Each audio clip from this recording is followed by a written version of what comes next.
Hi guys, welcome to my channel. I'm Riku from Japan. This channel is all about Go, which is an exciting and easy to start board game. Today's topic is about the Go terms, continued from the previous video.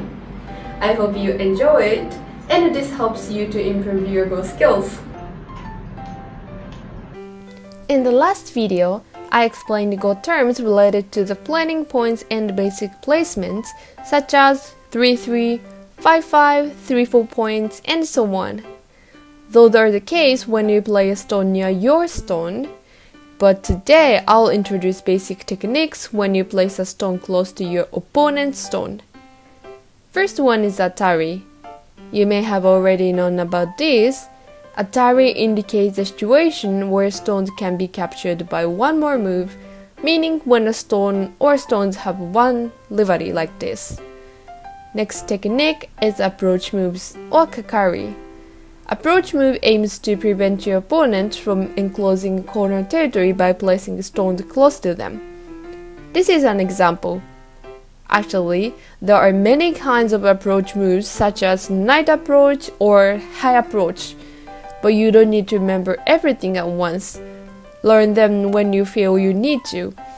I recommend you to at least remember that the approach move is planting a stone close to your opponent's stone in a corner area. In relation to approach moves, corner enclosure is the move where you plant an additional stone close to your stone played near a corner. Next technique is block or Osae. It literally indicates plays that block your opponent's extension. For example, this black stone is a block as it stops white stones from extending to the left. Then, push is the play of placing your stone along the opponent's. This is an example of a push. It is like pushing the boundary lines between each other. Next one is contact play or attachment. It is a move which is played directly next to an opponent's stone, like this. Since contact play is a move to get closer to the opponent's stones, it often starts a fierce battle. As a natural response to contact play, Hane is often used. Hane is a move which plays a stone diagonal to your stone when that stone is contacting the opponent's stone. In this case, display of white stone is Hane. Actually, there were a lot of Hane in the previously released videos. As I have mentioned earlier, Hane is an effective response to contact play. There is even an old saying, you should play Hane after contact play.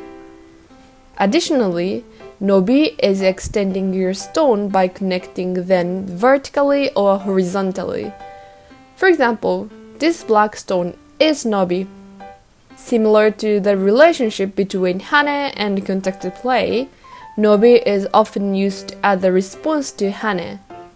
When your stone is surrounded with Hane move, you should escape by using Nobi. These were the Go terms related to playing technique. Now, I would like to introduce Go terms related to plays, especially effective ones. First technique is SnapBack.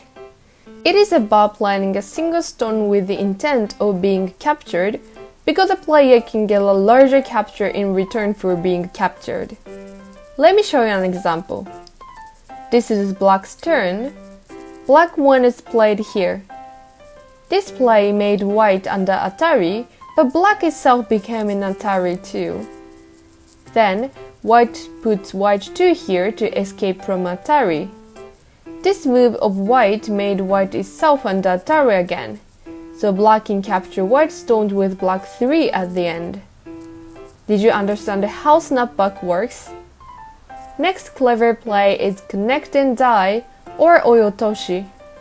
This describes a situation where a group of stones are made under Atari with no escape way. In this technique, the opponent tries to escape from Atari, but it will be put under Atari again. Let's take a look at an example. This is black's turn. After black won, white stones become under Atari, so white connects stones with white 2. However, white 2 made white under Atari again, so black captured white stones with black 3. This is connect and die. The last technique is placement or oki. This play can capture the opponent's stones or reduce the opponent's point inside the opponent's territory. So this is played inside the opponent's territory without touching other stones.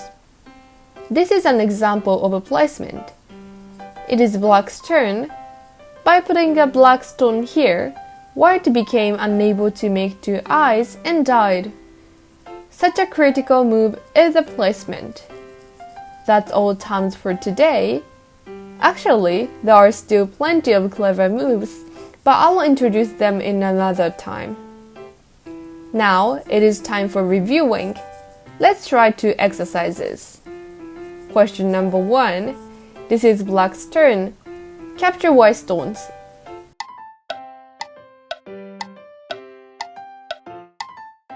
Have you decided where to put a stone? The answer is here. After black 1, white 2 is played here to escape from being under Atari. Then, put black 3 here and capture white stones. Do you remember the name of this kind of play of capturing stones after making them under Atari? The answer is connect and die. Be careful if you place the stone here, white could connect to stones and you wouldn't be able to capture them anymore. Let's move on to question number 2. Same as the last one, this is black's turn and capture white stones.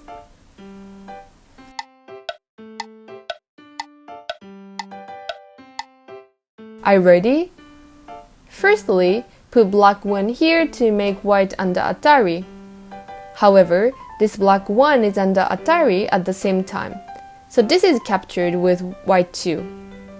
But white 2 made these 3 white stones under Atari and those can be captured with black 3. Do you remember the name of the play, capturing more stones by allowing the opponent to capture your stone? This is SnapBack. Today I explained Go terms related to basic techniques and clever moves. In the next video, I will talk about life and death. I know you are already familiar with the concept of life and death, but I will introduce new and useful life and death techniques. Look forward to it. See you in the next video. Thank you so much for watching. If you enjoyed this video and want to hear from me again, don't forget to give me a big thumbs up and be sure to hit the subscribe button before you go. See you in my next video.